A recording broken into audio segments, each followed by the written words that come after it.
Okay, good evening, everybody. This is not our last lecture because I'm going to do one more based on this week's discussion. Um, but it's lecture number 7. This will be posted as of Monday, August 12th. This final week's topic, we want to talk about telecommunications policy. Um, we've discussed quite a bit of stuff that affects the function of software as it's developed, particularly enterprise software, financial software, and cloud-based solutions, and the security of that data, and things like GDPR, and whether or not uh, data should be sold on the open market, and a lot of different things like that. Telecommunications law is really more about the infrastructure. Um, and I had a course on this way back in 2001. It was called Telecommunications Law. It was part of my master's degree.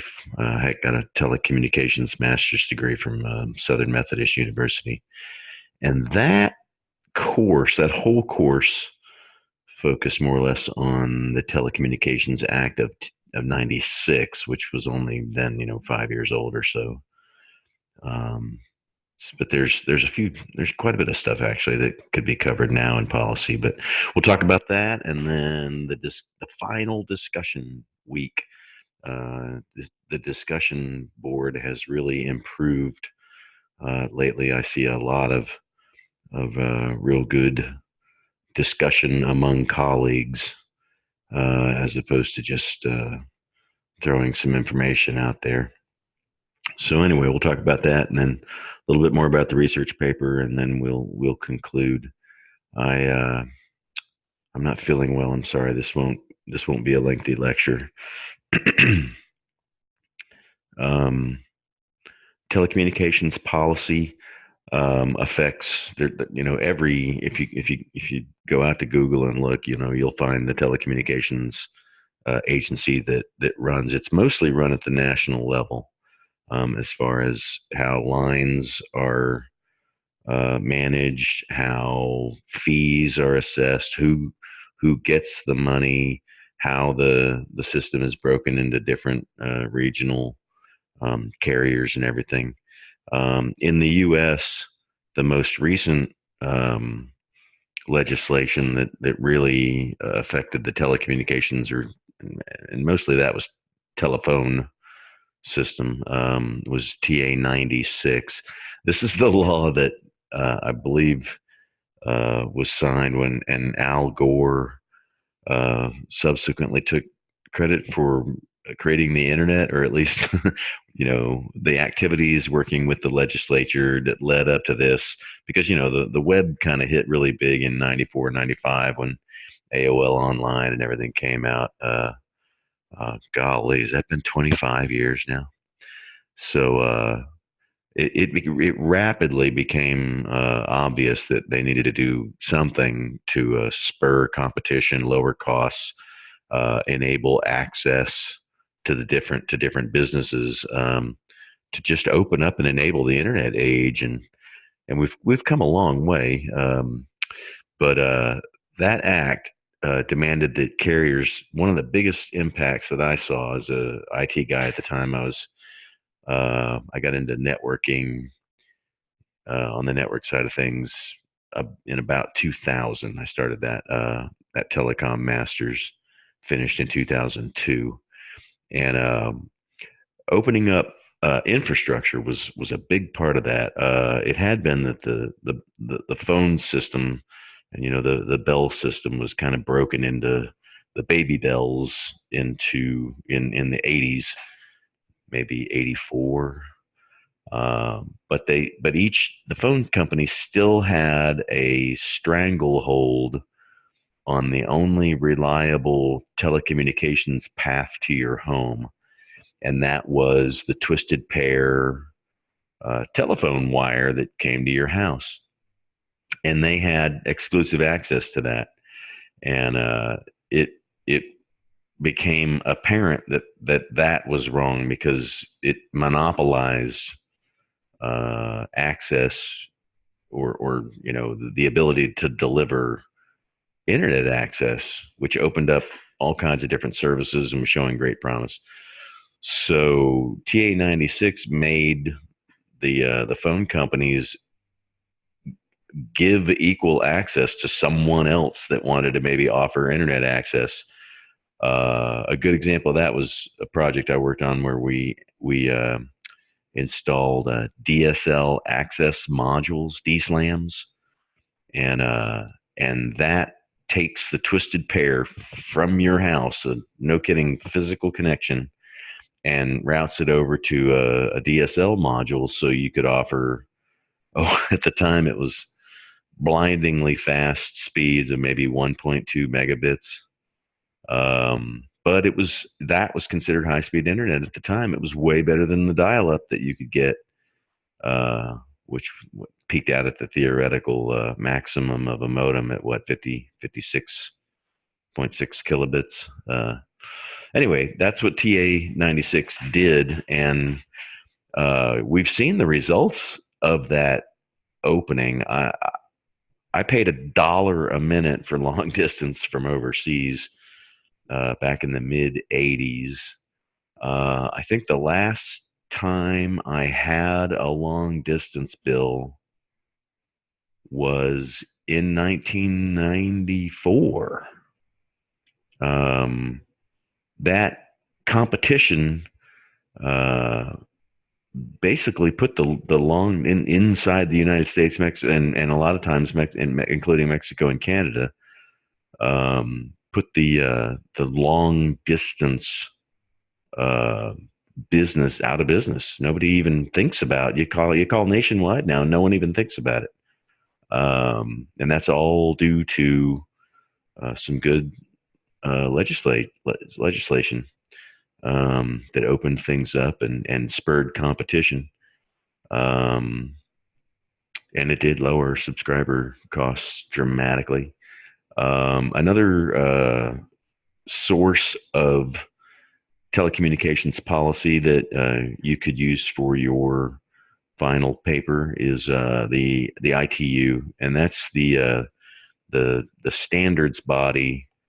Now, as a national telecommunications regulatory body, you don't have to comply with ITU standards, but if you want your citizens to be able to call internationally, you have to comply with the standards of these international gateways and the way revenue is shared between the two sides of the call and the actual format and protocol format.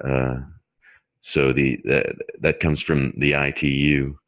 Another area of telecommunications policy that you could weave into your final research paper if you haven't decided on a topic is net neutrality, which I've listened to people talk about it. I've read about it. I, I kind of know how the internet works and the telecom side of things. Uh, can't say that I'm an expert by any means because I haven't worked at the backbone carrier level in and amongst these large companies. But uh, net neutrality, I guess it seeks to keep some companies from limiting access to other companies over the internet.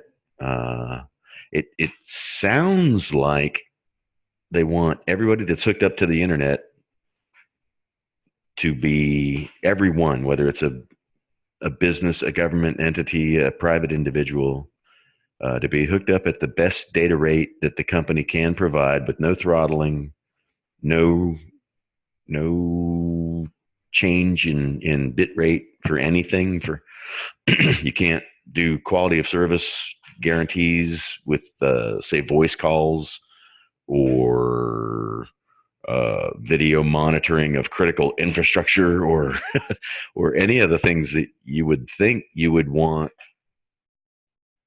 telecom companies to be able to manage the network traffic. So I'm really on the fence about net neutrality and how that all works. It seems to me that you should pay for what you're getting. Now, if it turns out that it's like corporate censorship where some large companies can can literally shut out the competition because they own the backbone, then of course I think that'd be bad. But like I said, I don't know all the ins and outs about that. There's a lot of research out there. If you go on Google Scholar, you'll see plenty of things on net neutrality. So uh, that could be a wonderful topic for your final research paper, where you go out and you scour the research, the literature, and you find some recommendations for policy changes. Um, but again, compliance. What are the fines for violating? Would you fine a large company for violating net neutrality laws? Uh, could somebody go to jail?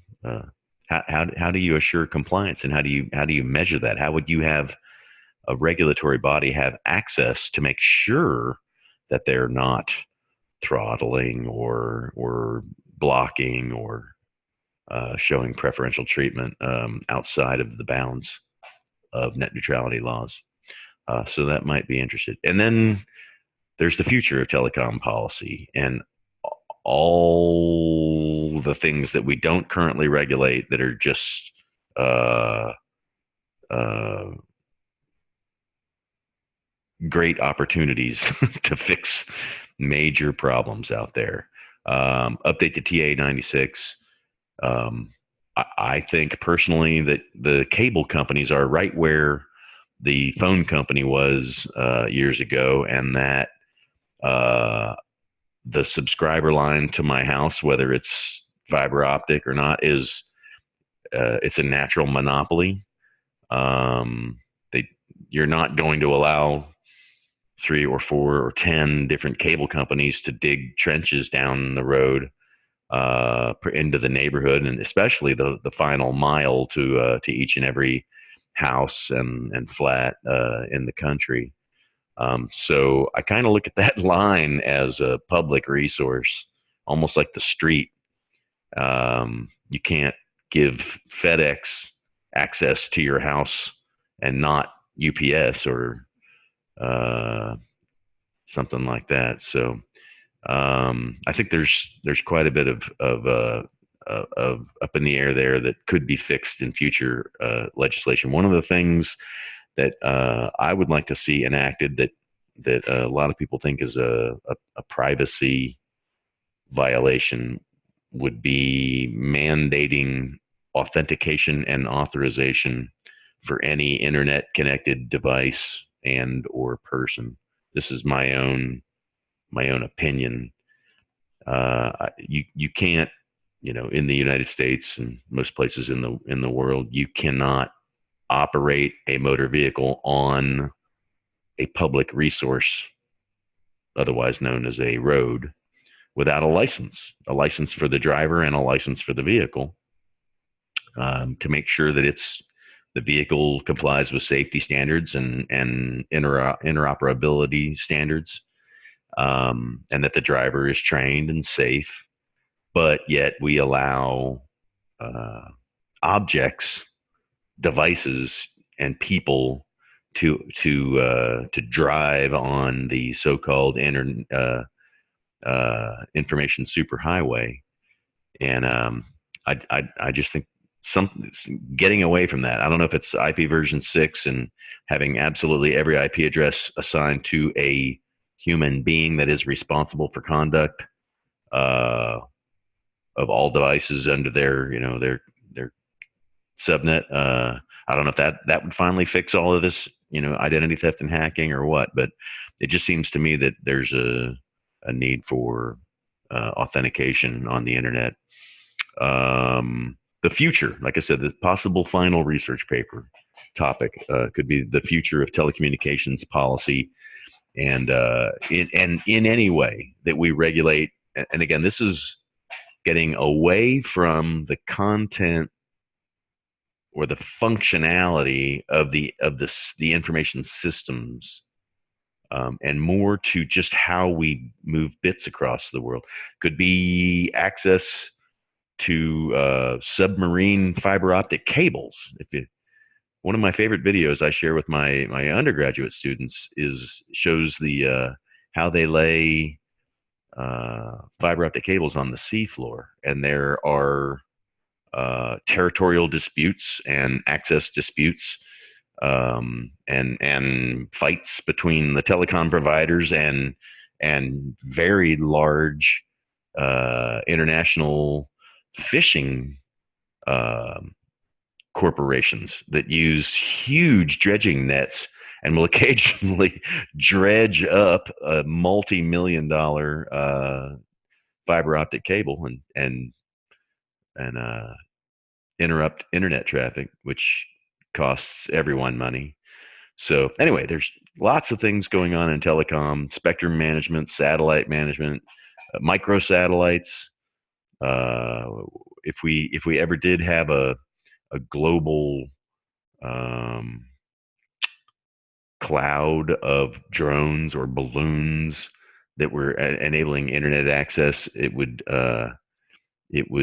make some countries count on only terrestrial access and limiting their citizens' access to the internet that way. If we had a constellation of solar powered orbiting drones, the way what Facebook and Google have tried to implement, and they used uh, I don't know, Wi-Fi or 4G LTE or whatever signal to give subscribers internet access. How would you regulate airspace? How would you regulate spectrum space? Um, anyway, so any of those could possibly be a future or your final research paper if you haven't chosen one yet. Uh, okay, so that's, I mean, telecommunications policy. That in and of itself is a college course, so it's kind of hard to cover everything in a lecture. But we'll move on to the discussion. This week is your last discussion board. Uh, and what I want to do is just open it wide up and uh, allow you folks to discuss anything that was in the syllabus objectives that we did not cover. We covered touched on some of it, on policy and on trends like cloud computing and data privacy, and so. But I put some bullets in here that I'm I'm fairly sure we did not cover hardly at all, and I wanted to give you the last week. Pick one of these things, and it doesn't have to be specific. I'm much more worried about you posting something original, your own thoughts, and writing to each other in a discussion like you would if you were standing next to each other at the water cooler at work. Um, you wouldn't just lecture each other. You wouldn't just look at someone and talk for 3 minutes and tell them something they already know, something that you saw on a show last night, and just talk and talk and talk and talk and talk. You would discuss these issues. So I'm hoping to see a little more open discussion this week on these issues. The first one in the syllabus was the analysis regarding trade policy, standards in international regulatory policy that impact the changes in policy on the IT structure of a business. We kind of talked about that in the compliance week. So if you think we covered that, that's good. I felt like it could have been a little closer to the mark, but I tried. Well, but we'll see here. I got 3 slides on this. Um, Sorry, I duplicated that previous bullet on the top here. Define the activities and tools required to develop a sophisticated national and international strategy for IT. Now that speaks to the name of this course, information technology in a global environment. But but we did not talk about developing national or international strategies for IT. A national IT strategy that could talk about everything from from regulating to uh, how you're going to tax internet activity and streaming and e-commerce and telephone calls and all of these other things. How you're going to spend that tax dollars on fostering IT training. Some countries have spent a lot of money fostering computer science education, which affects IT, makes them more competitive in the IT world. Uh, Next one would be list and describe available tools to assist business organizations in the development of a competitive strategy. Strategy development is its own thing. It's a whole course in a master's degree. So I took a course in strategy and alignment, but that's more the iterative process where you look at a corporate strategy and you figure out how those activities, as you get more granular in your strategy development, how those activities are going to be supported by information systems. But if you wanted to do something in strategy and alignment with IT resources, that's fine. Uh, again, as long as it's a collegial discussion and not just throwing garbage you found on the internet at each other, I'm game. I'm fine. Which I think you'll see in the feedback I've been posting most recently this week. It's getting a lot more like an actual discussion and a lot less like throwing Wikipedia articles at each other. So we'll see. The next one, understand how international and developing markets play an ever-changing role in IT. Okay, that's one thing. That's something you could discuss, and then integrate that understanding into an existing strategy to develop reasonable estimates of the effect of new products, services, and vendors. That's a mouthful. I think I understand that question, but if you want to dissect that and address that, you are welcome to. Um, I think I know how international markets play a changing role in IT. I've got an example of one, and I might have that repeated on the next slide. It's close. Look at the last bullet here. How international play an ever-changing role in IT.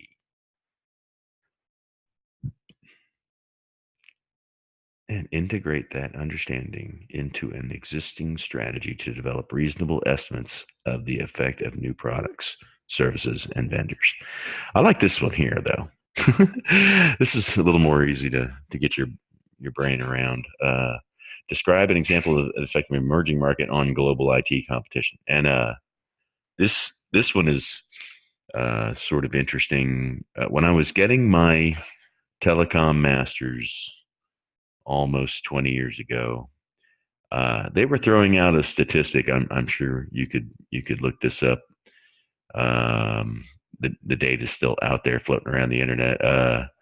In 2000, something like, I don't know, two-thirds of the world had never placed a phone call, and there have been terms called like the digital divide.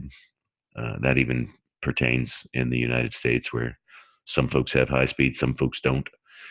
Um, but some emerging markets have managed to. They went without. They did without the technology, and then almost instantly they leapfrogged a generation of technology and caught up instantly. There are places I know, like in the Caribbean, um, in India, Africa, where it was just too expensive for those countries to lay phone lines out into the countryside. So they did without phone service for a long time. But it's a lot less expensive to lay, one fiber optic cable or shoot, microwave from tower to tower out into the country. and then put up a cell tower at the end when you get to a concentration of people. And instantly they went from not having ever talked to on a telephone to having access to the current generation of smartphones. And I've heard someone I was talking to at work was telling me that there are large areas in Africa that have leapt past credit cards and credit card readers and that whole huge part of information technology, the whole credit card reading, accepting, processing. Some of you are in that world now. They've leapt past that and gone to the telephone for credit, which is purely internet, purely IP based. So it's possible for these emerging markets to become instantaneous customers of an IT service. So that would be an example of an effect on global IT competition. You go from having no customers in a region to having millions overnight, and everybody's got to scramble to provide the best service. And whoever gets there quickest with the bestest uh, wins the customers. So that's something you could cover on this last discussion. Like I said, this last week, if there's something you wanted to cover and we didn't, it doesn't even have to be in these syllabus objectives. If it's something you kind of thought, oh wow, that we're going to discuss and learn about this week, bring it up in class discussion. And then if you see one of your colleagues post something interesting to you, you come out and, oh hey, wow, that's really awesome, that was thought provoking. And then if you go find an article somewhere, share that article. If you have experience in that area that they posted and you want to share your personal experience, great. So let's have a no kidding discussion this week. No more ping pong with Wikipedia articles or Investopedia articles or anything that we found on the internet. Okay. Gave these instructions out last week, so this is nothing new here. This is the exact slide I showed you last week. Just remember the gap in the regulation. Uh, find an author that is saying, "Oh, we need something in net neutrality," or "Oh, we need an addition to Sarbanes-Oxley," or "We need to modify HIPAA because it's ruining electronic medical records," or whatever. Find information, base your writing on what you see in the literature, but uh, don't don't reword someone else's writing. I I don't know that I've seen that currently today. Right now, as I record this, it's Sunday night, the 11th. I think I made my point. Maybe I made my point. I know as recently as the practical connection assignment, it was still being done to a ridiculous degree. You find something on the internet, you change the words, like changing big data to large information. It's sad. Uh, and you turn something that was probably a decent piece of writing into incomprehensible gobbledygook. Some of you I'm seeing you're rewording each other's posts on the forum. Um, yeah, right. It doesn't matter if there's a few grammatical errors. It doesn't matter if it's not the most polished academic language that you wish you could write in. If you write clearly and plainly and within your grasp of the subject and your grasp of the language, you'll be fine. Much better off than some of the things I've had to give zeros on. It seems like I've made my point. I just wish it hadn't taken 7 weeks. Um, anyway, so your research papers are due in a week. I got one question on the topic, one question on the approach. Email me. I check my email every day, at least once a day. I'll check it more than once a day as we approach the last week of class here. Um, so yeah, find a gap in policy, but as you describe the gap, I mean, this is your final project, okay? And you've had uh, 2 weeks to really think about it.